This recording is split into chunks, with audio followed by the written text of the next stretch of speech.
There's a shift happening in the business world. The hustle, the sell, the push isn't serving us. As business owners, we want real human connection. We want a partnership that means more than a handshake. We want to show up as ourselves and run a business that feels good. We want to go deeper to find solutions, and we dream of a better future for ourselves and our community. Join me as we explore a different approach to business, a more personal way to serve our clients, our team, and ourselves. This is the soul side of business. Hello and welcome to a brand new episode of The Soul Side of Business. I'm Ashley with Imagine Images, and I am your guide for discovering a more personal approach to business, redefining success, and running a business that feels good to you. Today, I'm going to share a conversation I had with Lori Dibbs. Lori is a real estate agent in Appleton, Wisconsin. And the reason I love Lori is that her approach to things is just a little different. Whereas you would see realtors on billboards or flyers or mailers, Lori takes that time and energy and puts it into hosting community events. So Lori is a connecting point for a lot of people, whether it be networking or finding homes for her clients or donating through charities through her events. For Lori, it's about the relationship, not the transaction.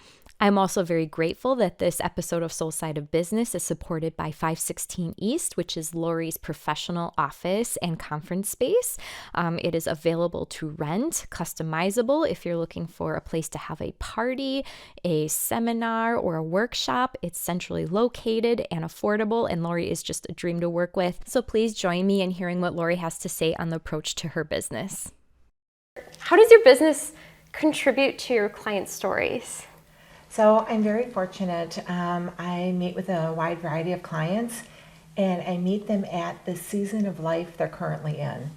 And then we sit down and we talk about their wants, their needs, their hopes, and what can we do to find the home that will not only work for them now, but for years to come. And the biggest, what just fills my heart is when I work with people and they buy their first home, and then they call me back maybe 5-8 years later, and they want to buy a bigger home because they're expanding their family. So when I get their repeat clients, like that's amazing. And they call you because you're the expert and they trust you. Yes, and we've built that relationship, and you're right, it is about trust. Yes, that's wonderful. What a fulfilling and terribly satisfying job. Yes. To be a part of someone's life. So the closing day is very bittersweet. I'm very happy for them, but then it also means like I don't get to talk to them as often as we were during the transaction. So I go to all my closings, but it is a very bittersweet day. I get that because you're so involved in their story from hunting to actual closing and doing all the paperwork, and then whoop, there it goes. Yeah, and then it's just like, oh, okay, and it's great, but it's also like, oh, okay, now we're on to the next one. Yeah. So, but then they remember you. right, that's the goal. That's important. So what is something that's working well in your business right now? Something that has worked well for me for my whole career is just being true to myself, always putting my clients' needs first, and just listening and being there for them, and always knowing that it's about the relationship and not about the transaction. Right. It goes deeper than the handshake. It goes deeper than the signed paper. And they share a lot with me, all my clients. We get close. It's like a friend or a family member, and you just really get to know them. And I always want to be there to listen, because I could say something that will help me help them, with their real estate needs. Yeah, so it's almost the more they can tell you, the more open they can be with you, the better you can serve them. Right. Wow, I think it's like that in a number of businesses. Oh, I Depending agree. no matter what you do, right? If you know your client better, you can And if you serve make them feel comfortable, Yeah. then they're going to share more with you. And them sharing that, again, you can just help them, with whatever it is that they're working on. That's wonderful. It's a really good answer. Yes. If you could wave a magic wand, and I specifically worded this one like this is a solution-based, right? If you could wave a magic wand and solve a problem or a challenge that you're facing right now in your business, what would that be? Can I have two answers? Absolutely, yeah, sure. So the first one would be is just to work on the affordable housing shortage that we have. Oh, yeah. And it's not just in our local market, it's everywhere. And affordable housing can be defined in many different ways, but just as it is for our local housing market.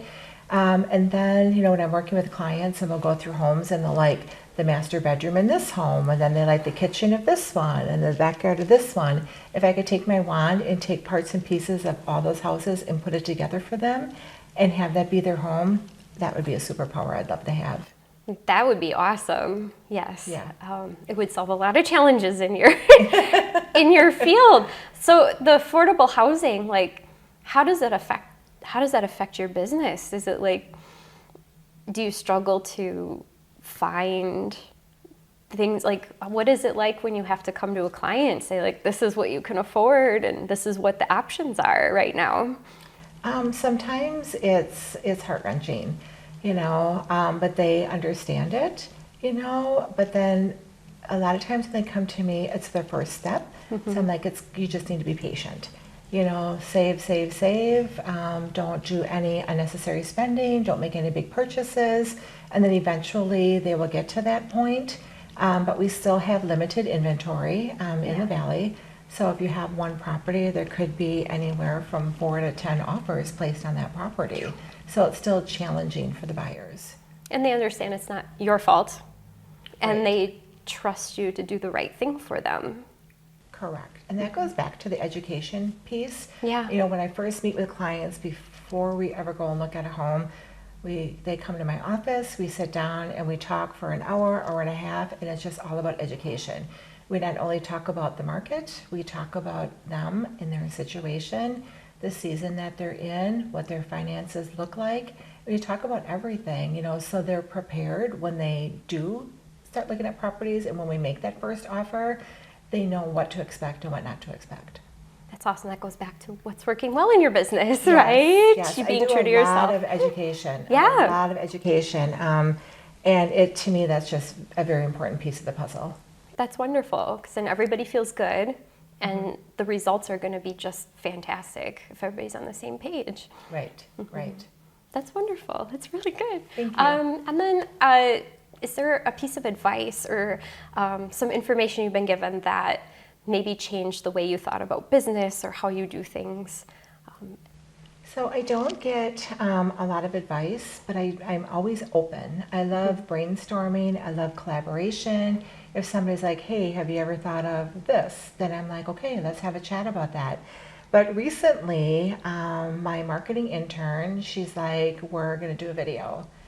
And I'm like, okay. So she said, do the video. We did the video, and it all worked out. Yeah. So it's just about being open and to new ideas. All ideas, they're not all good. They don't all apply to, your specific business. But if somebody throws something out there, I am always open to that. That's a really good way to be, because, you were fine, and you did something new, and now you have that under your belt, and I appreciate you doing stuff like this where it's not so scary anymore. Exactly. It was just like doing that first one, just like the first of anything. It's nerve-wracking, but it's like if, she didn't push me. She gave me a little bit of a nudge, and I'm like, I needed that little nudge. Yeah. So just being open to new ideas and new experiences, I'm definitely doing that. That's a good way to be, and you'll go far with that. There are so many good things that I learned about in my conversation with Lori. First and foremost, that trust is so important between a client and a services relationship. The more you can make your client comfortable, the more that they tell you, the more information you can gather, and the more success that we have on both ends. Also, she makes the really good point that education is key, and that she sits down with her clients before they even start looking for houses to make sure everybody's on the same page and everybody knows what to expect during this experience. And finally, Lori talks about being open to new things, which I think is a crucial aspect of being a small business owner. I'm so happy she's more comfortable with doing videos. I've helped her with a couple myself. I think it's such an important way to connect and educate your audience. If that's something I can help you with, my information is below. If you would like to connect with Lori or find out more about her services, I'm sure she would love to talk to you. You can find her at loridibbs.com or reach out to her on Facebook, Instagram, or LinkedIn. I have also placed all that information below. Thank you so much for tuning in. I hope you learned something through our conversation, and I'll catch you next time.